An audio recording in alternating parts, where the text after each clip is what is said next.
अपना योगदान न दिया हो। आज के इस अवसर पर जब हम दुनिया भर से जुड़े हुए न्यायविदों के सम्मेलन के उद्घाटन सत्र में यहां पर उपस्थित हुए हैं, इस अवसर पर सीएमएस लखनऊ के संस्थापक डॉक्टर जगदीश गांधी जी की स्मृतियों को नमन करता हूं, उन्हें विनम्र श्रद्धांजलि अर्पित करता हूं, जिन्होंने global unity, peace and justice के लिए international conference of chief justices का पिछले एक लंबे समय से इस कार्यक्रम का शुभारंभ यहां पर किया और एक दूसरे को समझने और उसके माध्यम से एक नया संदेश देने का प्रयास किया था। हमें इस बारे में यह बात कभी विस्मृत नहीं करनी चाहिए कि दुनिया की वास्तव में समस्या क्या है, और कहीं ना कहीं हम जब इसकी तह में जाते हैं तो हमें लगता है कि डायलॉग एक दूसरे के बीच में नहीं है, या किन्हीं कारणों से स्वयं के वर्चस्व को स्थापित करने के लिए डायलॉग को बाधित किया गया। यह कॉन्फ्रेंस अपने आप में डायलॉग का एक माध्यम है, दुनिया के न्यायविदों के माध्यम से दुनिया की मानवता के लिए, उन लोगों के लिए जिन लोगों ने अपना स्वयं का वर्चस्व स्थापित करने के लिए दुनिया में अशांति और अराजकता का सा वातावरण पैदा करने का प्रयास किया है। आज जब हम सीएमएस के इस प्रतिष्ठित प्रांगण में इस मुद्दे पर विचार करने के लिए एकत्र हुए हैं, हमें यूएन की उस घोषणा को भी स्मरण करना होगा जिन्होंने सस्टेनेबल डेवलपमेंट गोल्स के बारे में दुनिया के राष्ट्रों से आह्वान किया था। सस्टेनेबल डेवलपमेंट गोल्स शिक्षा को लेके, स्वास्थ्य, दुनिया के अंदर कृषि और जल संसाधन के मुद्दे को लेकर, एम्प्लॉयमेंट एंड स्किल डेवलपमेंट के साथ साथ पर्यावरण और वन संपदा की रक्षा करने के जिन 16 गोल्स को लेकर के यूएन ने दुनिया के देशों के सामने एक लक्ष्य रखा था, याद करना उसमें शिक्षा सबसे महत्वपूर्ण है। दुनिया के अंदर जब हम शिक्षा की बात करते हैं तो 2.5 अरब बच्चों के लिए, यानी 250 करोड़ से अधिक बच्चों के लिए क्वालिटी एजुकेशन के साथ साथ वे अपने बस्ते के बोझ से स्वयं ही डिप्रेस न हो, इसके बारे में भी हमें विचार करना चाहिए। क्योंकि महत्वपूर्ण भाव ये कि शिक्षा किसी भी व्यवस्था का, व्यक्ति हो, समाज हो या राष्ट्र हो, डायलॉग की स्थापना man to man, society to society, country to country, यह स्थापित तभी हो सकती है जब हम उसके बेसिक भाव पर विचार करें। ये बेसिक भाव एजुकेशन के माध्यम से हम प्रत्येक बच्चे के मन में, प्रत्येक छात्र छात्रा के मन में पैदा कर सकते हैं। लेकिन आज भी यह एक चुनौती बनी हुई है। दुनिया में जहां अशांति है, जहां पे अराजकता है, जहां वर्चस्व को लेकर के एक दूसरे की संप्रभुता को हड़पने की होड़ हो, वहां पर एजुकेशन, वहां पर हेल्थ, वहां पे सस्टेनेबल डेवलपमेंट की बात अपने आप में एक बेमानी सी दिखती है। और उन स्थितियों में हम सबको इस बारे में विचार करना चाहिए कि कैसे इन समस्याओं के समाधान के लिए हर एक स्तर पर प्रयास किए जाने की आवश्यकता है। हम भी उसमें सहभागी बन सकते हैं। अगर एक संस्था अपने स्तर पर पिछले 25 वर्षों से इस प्रयास को आगे बढ़ाने का प्रयास कर रही है, तो क्यों नहीं अन्य स्तर पर यह प्रयास आगे बढ़ सकता। और मुझे लगता है कि यह एक चुनौती दुनिया के सामने जहां बन चुकी है, हम इस बात को अक्सर इस बात को देखते हैं कि एक और हमारे सामने दुनिया के अंदर की प्रतिस्पर्धा एक चुनौती के रूप में है, वहीं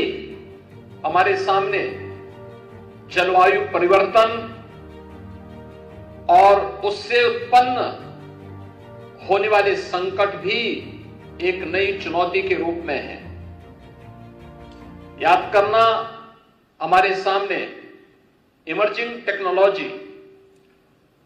जीवन को सहज और सरल करने में जहां उपयोगी भूमिका का निर्वहन कर रहे हैं, वहीं इसके द्वारा उत्पन्न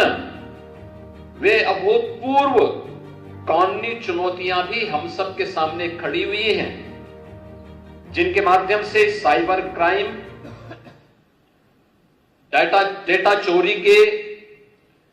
और अन्य तमाम प्रकार की एक नई समस्या दुनिया के सामने खड़ी हुई है। ऐसे अस्थिर समय में न्याय, नैतिकता और अंतर्राष्ट्रीय कानून विश्व शांति और मानव सभ्यता के लिए एक बड़ी लकीर खींचने में महत्वपूर्ण भूमिका का निर्वहन कर सकती है। हम सबको यूएन के द्वारा 80 वर्ष पहले जिन बातों को उन्होंने घोषणा की थी, उस पर एक बार फिर से विचार करना चाहिए, जो उन्होंने उस समय की दुनिया के बारे में कहा था कि दुनिया को अब एक अधिक न्यायपूर्ण, समावेशी और जवाबदेह वैश्विक प्रणाली की आवश्यकता है। और 80 वर्ष पूर्व किए गई इस घोषणा की सार्थकता आज भी उसी रूप में बनी हुई है। आज हमारी आवश्यकता है कि हम केवल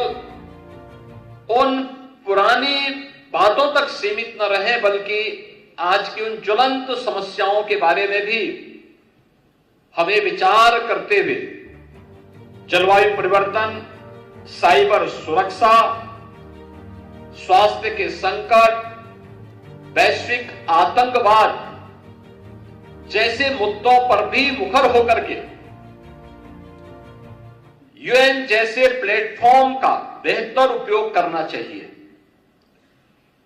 एक ऐसे व्यवहारिक और उद्देश्यप्रद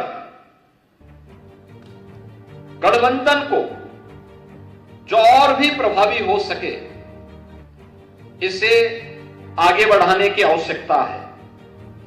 इसके बारे में हमें भारत की उस प्राचीन व्यवस्था पर विचार जरूर करना चाहिए जहां पर हमने इस पूरी व्यवस्था को 5 अवयव पर आधारित मान करके पृथ्वी, जल, तेज, वायु और आकाश, इन सब की उपासना को इसका आधार मान करके भारत की परंपरा ने सदैव इसे अपने जीवन का हिस्सा मान करके इनकी पवित्रता को,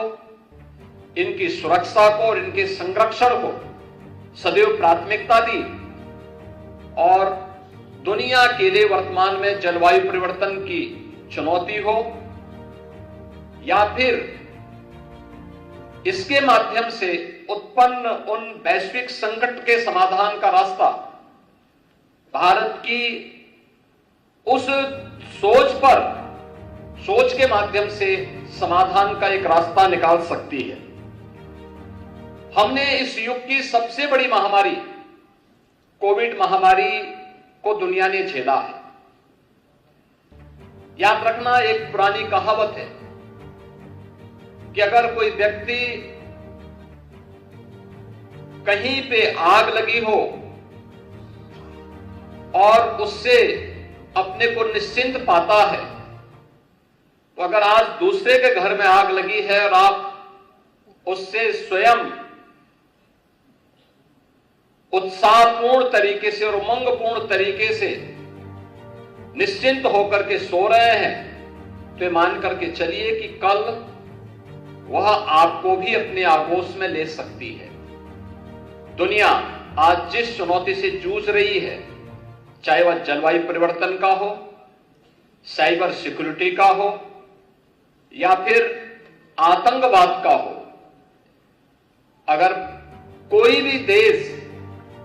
या कोई भी समाज इन सभी मुद्दों से आंखें बंद करके दुनिया की मानवता के सामने संकट खड़ा कर रहा है, तो मान करके चले कि यह संकट उसको भी एक दिन अवश्य निगलने का कार्य करेगा जो आज दूसरों के लिए संकट खड़ा कर रहा है। कोविड जैसी महामारी ने इसके सामने, हमारे सामने उन बातों का उल्लेख किया है कि आज की कोई भी समस्या केवल एक देश की समस्या नहीं, ये दुनिया की समस्या होती है और दुनिया को ही मिलकर के इसके समाधान का मार्ग भी निकालना पड़ेगा। दुनिया को इसका समाधान का मार्ग निकले, दुनिया भर के न्यायविद जब इस इंटरनेशनल कॉन्फ्रेंस के माध्यम से यहां पर एकत्र हुए हैं, तो न्याय मानवता की समस्या का समाधान का रास्ता कैसे निकाल सकता है, यह इस कॉन्फ्रेंस के माध्यम से एक संदेश दुनिया भर में देने की आवश्यकता है। न्याय न केवल समता का बल्कि प्रत्येक नागरिक की सुरक्षा का, उनके स्वावलंबन का और उनके उन्नत भविष्य का आधार बनना चाहिए। इस विश्वास के साथ मैं इस इंटरनेशनल कॉन्फ्रेंस की सफलता के लिए आप सभी के प्रति अपनी शुभकामनाएं देता हूं। दुनिया भर से आए हुए जितने भी हमारे पूर्व राष्ट्राध्यक्षगण हैं, न्यायविद हैं और अन्य हमारे सम्मानित अतिथिगण हैं, मैं उन सब का एक बार फिर से इस कॉन्फ्रेंस में हृदय से स्वागत करता हूं, अभिनंदन करता हूं और विश्वास करता हूं कि यह सम्मेलन जो भी यहां पे आप लोग प्रस्ताव पारित करें, उसे यूएन तक पहुंचाने और यूएन के माध्यम से दुनिया भर में हम ऐसी कौन सी पद्धति अपनाएं जो शांति का, करुणा का, मैत्री का और यानी अगर कहें तो भारतीय संस्कृति के अनुरूप वसुधैव कुटुंबकम के इस भाव को फिर से पूरी दुनिया में मूर्त रूप से प्रस्तुत करने में सफल हो, इस विश्वास के साथ इस पूरी कॉन्फ्रेंस के प्रति मैं अपनी मंगलमय शुभकामनाएं देता हूं। धन्यवाद। जय हिंद।